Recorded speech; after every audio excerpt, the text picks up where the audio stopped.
মাঝরাতে কি আরম্ভ করেছো? দেব একদিন সব আপদ চুকিয়ে। এ কি বন্ধ করে দিলে কেন?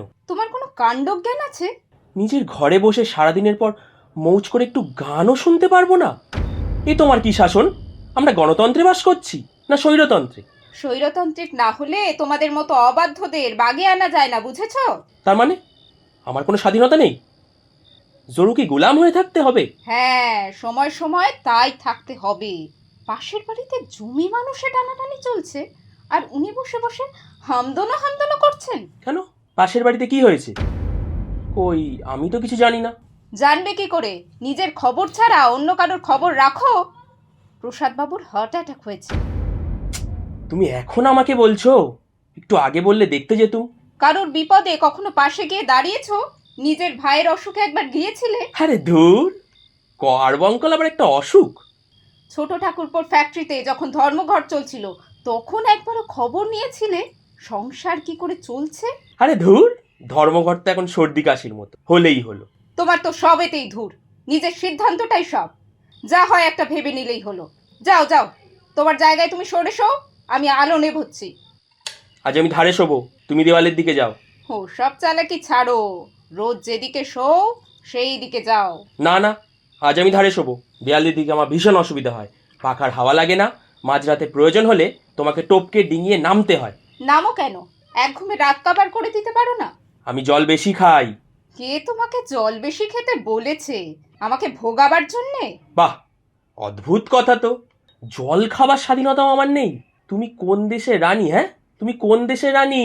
হ্যাঁ, এক সময় তো বলতে তোমার রাজত্বের রানী। কথা বাড়িও না, ভীষণ মাথা ধরেছে। সরে শো, আমাকে আমার জায়গায় শুতে দাও। লাস্ট 3 ইয়ার্স আমি কোণেই পড়ে আছি। আজ আমি ধারে শোবই শোবো, শোবো শোবো শোবো। এইটুকু স্বার্থ ত্যাগ, এইটুকু সেলফ স্যাক্রিফাইস করতে পারছো না? তুমি তো আচ্ছা স্বার্থপর মহিলা। হ্যাঁ, তাই তো বলবে। তোমার জন্য পদবিটা পর্যন্ত বিসর্জন দিয়েছি। ছিলুম চট্টোপাধ্যায়, হয়েছি চক্রবর্তী। আমি স্বার্থপর আর তুমি ভারী পরার্থপর। তুমি কার জন্য কি ত্যাগ করেছো চৈতন্য মহাপ্রভু? দেখো, গালাগাল দিও না, গালাগাল দিও না। আমার ত্যাগের তুলনা হয় না তোমার জন্যে। আমি আমার মায়ের পেটের ভাইদের পর্যন্ত ত্যাগ করেছি। মনে পড়ে?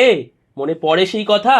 ওটা ত্যাগ নয় প্রভু, ওটা আধুনিক জীবনের ভাঙন। ওটাও স্বার্থপরতা। প্রথমে ঘর নিয়ে টানাটানি, কে উত্তর নেবে, কে দক্ষিণ নেবে, কে পূর্ব, কে পশ্চিম। পৈতৃক বাড়িটাই শেষে বিক্রি হয়ে গেল। এমন জায়গায় এমন একটা বাড়ি তোমাদের মুরদে কুলোবে, আবার ওই রকম একটা বাড়ি তৈরি করা। বেশ হয়েছে, আপদ গেছে। বড় বৌদির বলচাল শুনেছিলে? সারা জীবন উনি দক্ষিণের বাতাসে মানুষ। মুটকি। কি বললে? মুটকি। আরে দাদার তোয়াজেই তো এমন হয়েছে, দেখেছো? দুটো বাঘেও শেষ করতে পারবে না। এরপর যদি ওরা আমাকে দুবলি বলে তোমার কেমন লাগবে? ভদ্র ভাষাও ভুলে গেছো, আবার রকবাজদের সমালোচনা করো। এই শোনো শোনো, যেসব বউ স্বামীদের মাথায় উঠে নাচে তাদের প্রতি আমার বিন্দুমাত্র শ্রদ্ধা নেই। আসলে ওই দক্ষিণের ঘর, ওই দক্ষিণের ঘর, ওটা তোমাকে ছেড়ে দিলেই মুটকিকে মনে হতো ডান্সিং ফিগার, কি তাই না? সরে শো, মাথা ধরেছে। তোমার তো গন্ডারের গো। মেয়েরা সব সময় বাঁ পাশে থাকবে, সেজন্যই মেয়েদের আর এক নাম বামা। বেশ, মাথাটা ঘুরিয়ে নাও, তাহলে ধারে শুয়েও আমি তোমার বায়ে থাকবো। তুমি কেন পলিটিশিয়ান হলে না মাধুরী? তাহলে তো আইন মিনিস্টার হতে। যাও, লক্ষ্মী ছেলের মতো নিজের জায়গায় গিয়ে শুয়ে পড়ো। আজ আমি ধারে শোবই শোবো, শোবই শোবো। গত 3 বছর আমি দেওয়াল মুখো। তুমি সরবে না? No, no, no. দেখো, সারাদিন আমাকে গাধার খাটনি খাটতে হয়। আমাকেও হয়। থাক, সকালে নেচে নেচে বেরিয়ে গেলে রাতে ফিরে এসে ঠ্যাংয়ের উপর ঠ্যাং তুলে একের পর এক হুকুম। চালে আও, চিড়ে ভাজালে আও। বিছানাটাকে ধামসে ধুমসে কি করেছে দেখো। আবার সিগারেটের ছাই ফেলেছো। ওঠো, চাদর ঝাড়বো। তোমাকে চিনি ম্যাডাম, যেই উঠবো অমনি শুয়ে পড়বে ধপাস করে। তোমার মাথায় কি ভূত চেপেছে? ভূত চেপেছে তোমার মাথায়, সত্যি গাধা হয়ে গেছো। তুমি কিন্তু সীমা ছাড়িয়ে যাচ্ছ। তাই নাকি? তুমি জানো সারাদিন আমাকে কি খাটান খাটতে হয়? আমি খেটে রোজগার করি বলে এই খেতে পাও। ঠ্যাংয়ের ওপর ঠ্যাং তোলাটাই দেখলে, আর সকাল বিকেল এই অসহ্য গরমে বাসে কোস্তা কুস্তিটা দেখলে না, তাই না? কথায় কথায় তোমার খাবার খোঁটা। বউ মানে তোমাদের কৃতদাসী, তাই না? সে জোগাড় নেই যে মেয়েরা পড়ে পড়ে তোমাদের মার খাবে। চাকরি করলে তোমার চেয়ে আমি কম কিছু রোজগার করতুম না। কাল থেকে আমি তোমার অন্ন স্পর্শ করব না। আজ যা পেটে গেছে গলায় আঙুল দিয়ে আমি তুলে দিয়ে আসছি। শোও শোও, পুরো খাট জুড়েই তুমি শোও। দাসীবাদীর স্থান মেঝেতে, সেইখানেই আমি আঁচল বিছিয়ে শোবো। ধাত্তেরিকা, তিল থেকে তাল এই জন্যেই বলে, যতই করো না কেন মেয়েদের মন তুমি কোনো দিনই পাবে না। পর কখনোই আপন হয় না মাধুরী। শোও শোও, তুমি শোও, আমার ব্যবস্থা আমিই করে নিচ্ছি। তোমার অপমানের কথা মনে আছে তো? এই শোনো শোনো, তোমার বিছানা ছেড়ে দিয়েছি, পুরো খাটটাই ছেড়ে দিয়েছি, আর একদম কথা বাড়াবে না। শোও, শুয়ে থাকো। কৃতদাসীর স্থান খাটে নয়, মেঝেতে, মেঝেতে। ধাত্তেরিকা, এ যেন ফাটা রেকর্ড, বাজলে আর থামতে জানে না। ধুর, আমার রাস্তাই ভালো, ফুটপাতে লেডি কুকুরের গলা জড়িয়ে শুয়ে থাকি। দাঁড়াও, যাচ্ছ কোথায়? জমের বাড়ি। তুমি বেরিয়ে দেখো, আমিও জানি কি করতে হয়। আমাকে চেনো না, থানা পুলিশ করিয়ে ছাড়বো। এই যাও যাও, সব করবে। হ্যাঁ, কে আবার এলো এত রাতে? আসারও সময় নেই লোকজনের। আরে আপনি মাস্টার মশাই? কোন নাটকের মহলা চলছে? না না, মানে ওই একটু একটু আরে বলো না, একটু ডিবেটের মতো হচ্ছিল আর কি ওই একটু শ্রুতি নাটক বলতে পারেন। হ্যাঁ, মাইক ছাড়াই বেশ অমাইক শুনছিলাম বারান্দায় বসে বসে। তা মা জননী, ব্যাপারটা কি? অমন অশ্রুমুখী কেন? জ্বালামুখী দিয়ে লাভা বেরিয়েছে বুঝি? না মাস্টারমশাই, জীবনে অনেক কিছু শেখার আছে তো। ঠিক ঠিক, পৃথিবী একটা পাঠশালা। একটু বসতে পারি?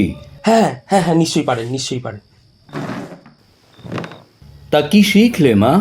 শিখলাম, যুগ বদলালেও মেয়েরা কৃতদাসী। তাদের দৈনিক বরাদ্দ ছাটা, জুতো, লাথি। মানস, ডিফেন্সে তোমার কিছু বলার আছে?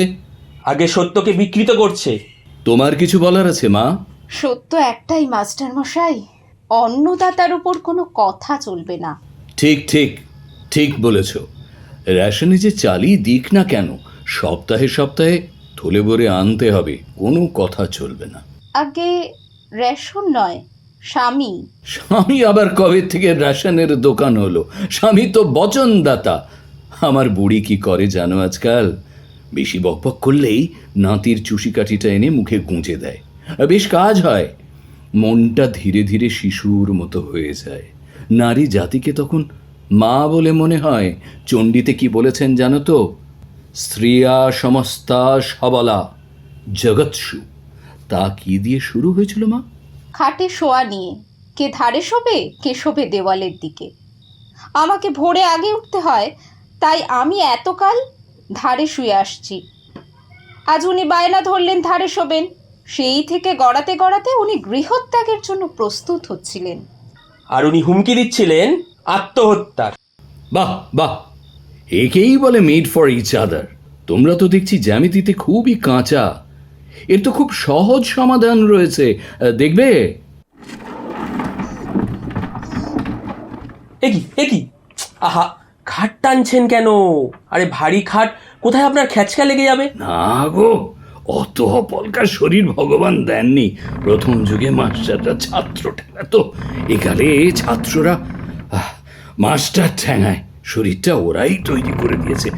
আর কলকাতার এই লড়াইয়ে জীবন হয়ে গেছে ফ্রন্টিয়ারের সৈনিকদের মতো। না দেখো, এইবার কি হলো? কি দেখছো?